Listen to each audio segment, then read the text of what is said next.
Sir कैसे क्या हुआ इसमें? वो जो मरीज थे फंटूस कुमार, जो नालंदा नवादा जिला के थे, जिनको फायर आर्म इंजरी लगी थी, कई गोलियां लगी थी उनके पेट में। तो यहाँ जब वो 14 तारीख को आए, उसके बाद उसका ऑपरेशन हुआ। ऑपरेशन के 36 घंटे बाद इलाज के दौरान मरीज की मृत्यु हो गई। और मृत्यु 8:55 पर शाम में हुई थी 16 तारीख को। और उसको जो है 1 बजे तक, जैसा परिजनों ने कहा, कि वो मरीज बिल्कुल की आंख जो है बिल्कुल सही थी और उसका शरीर में ठीक ठाक था, मैंने कहीं से छत बिछत नहीं था। परंतु 5 बजे जब परिजन आए तो उन्होंने देखा कि उसकी एक आंख, बाईं आंख जो है वो मिसिंग है। तो इस पर उन लोगों ने बातचीत की, हो हल्ला किया। और दूसरी बात है कि और कई उस पर जो है एलिगेशंस लगाए चिकित्सा और चिकित्सा व्यवस्था पर। परंतु उसी रूम में 2 अन्य नए जो मरीज़ थे, जो कि जिनका इलाज हो रहा था, और उनके परिजन भी वहाँ थे। तो उनसे भी हम लोगों ने पूछताछ किया। तो ऐसी कोई बात उन लोगों ने नहीं बताई कि कोई आँख निकाल लिया या कोई व्यक्ति यहाँ आया था संदेहास्पद। परंतु ये सत्य है कि लेफ्ट आई जो है सो मिसिंग था। तो कहीं न कहीं इसमें कुछ कंस्पिरेसी और कुछ क्रिमिनल एक्ट लगता है।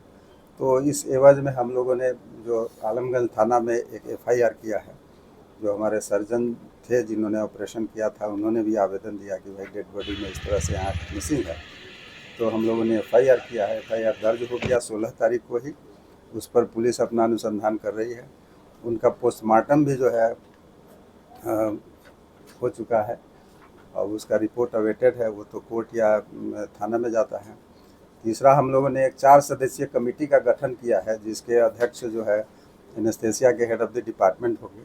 और अन्य सदस्य जो है, जो सर्जरी के एचओडी हैं, डॉक्टर पीडी वर्मा सर हैं। फिर जो आई के हेड हैं और आई के एक और डॉक्टर हैं। 4 सदस्यीय कमेटी का गठन हम लोगों ने कर दिया है, जो कि ये हमको रिपोर्ट देंगे कि इसमें क्या क्या संभावना है।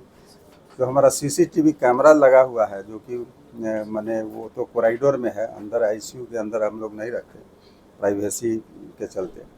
तो उसका भी हम लोग अवलोकन कल भी किया है, परसों भी किया है। और फिर उसमें पुलिस भी देख रही है कि इसमें क्या क्या संभावना हो सकती है।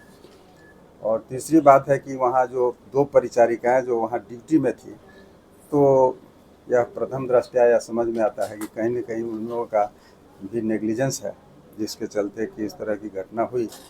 तो उन लोगों को सस्पेंड कर दिया गया है।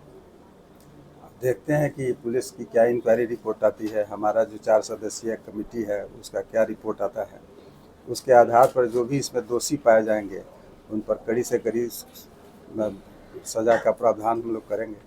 अपने जो हमारे लेवल से हो सकता है हमारे लेवल से, जो सरकार के लेवल से हो सकता है सरकार के लेवल से। चूहे को लेके क्या उसमें कुछ इसमें कुछ कहना तो उचित नहीं होगा। समझ गए कि चूहा इस तरह से कर लेगा, ऐसा प्रतीत नहीं होता है। शुरू में मानव तस्करी भी इसमें लग रहा है। नहीं, 4 घंटे के बाद करके क्या करेगा वो? 4 घंटे के बाद तो उस कॉर्निया का बहुत कोई मतलब नहीं होता है ना। और मानव तस्करी, कोई अगर आँख निकालेगा वहाँ आके, तो फिर और जो परिजन 2 मरीज भर्ती हैं, उनके परिजन वहाँ मौजूद हैं, तो वो लोग तो देखेगा ना, बोलेगा ना, कुछ तो कहेगा कि हाँ भाई कोई संदेहास्पद व्यक्ति यहाँ आया था, कुछ किया था।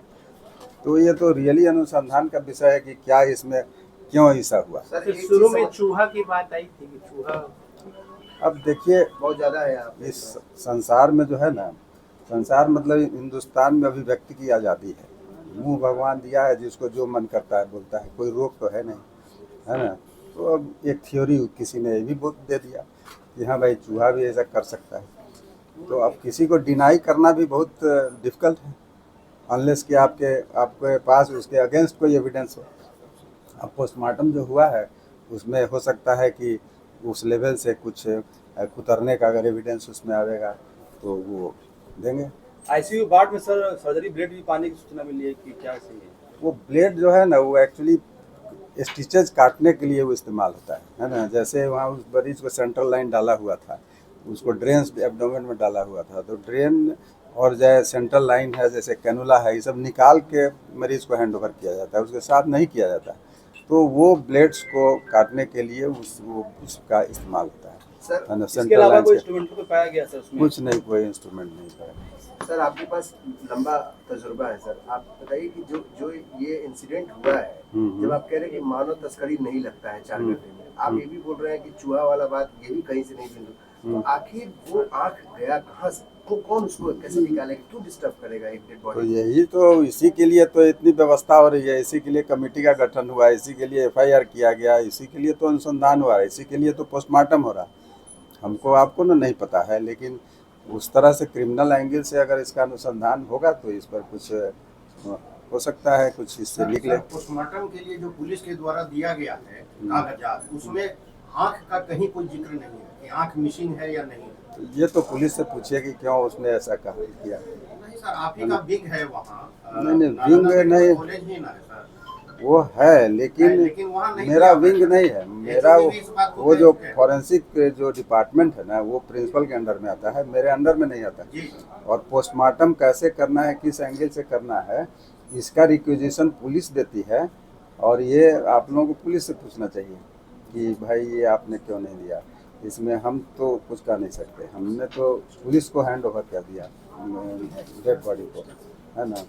नर्स पर तो कार्रवाई की गई थी, लेकिन डॉक्टर पे उनसे भी एक्सप्लेनेशन, सभी लोगों से एक्सप्लेनेशन पूछा गया, जो वहाँ वार्ड बॉय थे उनसे भी, सिक्योरिटी एजेंसी से भी, जो डॉक्टर एंड ड्यूटी थे उनसे भी, सबसे पूछा गया है इसके बारे में। देखिए, मरने के बाद डॉक्टर का कोई रोल नहीं रह जाता, समझ गए ना। मरने के पहले तक डॉक्टर का रोल है। जब एक बार डॉक्टर ने डिक्लेयर कर दिया 8:55 में कि यह मरीज मर गया, अब उसके बाद उस मृत शरीर को, चूँकि यह फायर आर्म इंजरी का केस था, पुलिस केस था, तो उसको पुलिस को हस्तगत करना था, जो पुलिस को 11:20 में जो है उस रिसीविंग भी है उसका। तो उसके बाद मरने के बाद डॉक्टर का क्या रोल है? सर लेकिन जो 2 नर्सों को आपने सस्पेंड किया है तत्काल, या इसमें और किसी की जवाबदेही नहीं बनती? क्योंकि 6 घंटा तक अगर किसी मृत शरीर को, डेड बॉडी को रखा जाए ICU में, मॉर्चरी में नहीं शिफ्ट किया गया, इसीलिए तो सस्पेंड किया गया कि वो तो उनका जवाबदेही था कि नर्सेज का जो ड्यूटी में था उसका जवाबदेही था कि जो हेल्थ मैनेजर हमारा जो ड्यूटी में था उसको इन्फॉर्म करना। हमारे पास ऑलरेडी मॉर्चरी है अवेलेबल अस्पताल में, जिसमें 3 ठो कैडेवर का रेफ्रिजरेटर है। अगर पुलिस नहीं ले जा रही थी तो उसको तत्काल उसमें शिफ्ट करना था, और जिसकी जवाबदेही नर्सेज की थी, है ना, उनको शिफ्ट करवाना था थ्रू हमारे हेल्थ मैनेजर। अगर हेल्थ मैनेजर नहीं करते, हॉस्पिटल मैनेजर को कहते, उसको नहीं करता, मुझे फ़ोन करते, है ना, मुझे करते। अब तक तो सूचना की कोई सूचना नहीं आई थी? वो हमको तो सूचना 8 बजे दिन के बाद आई, जबकि वो है। तो ये तो प्राइमरी रेस्पॉन्सिबिलिटी वहाँ जो नर्सेज ड्यूटी में हैं, जो भी परिचारक या परिचारिका हैं ड्यूटी में, उनकी ये जवाबदेही है कि डेड बॉडी को सही जगह पर वो हटाना। अच्छा, ये एक सामान्य सी बात है, ऐसे पूछ रहे हैं कि क्या चूहा का प्रकोप है क्या यार हॉस्पिटल में? चूहा कहाँ नहीं, आपके हमारे घर में भी है चूहा, तो हर जगह है। कोई ऐसा जगह है कि नहीं है चूहा? हर जगह चूहा है।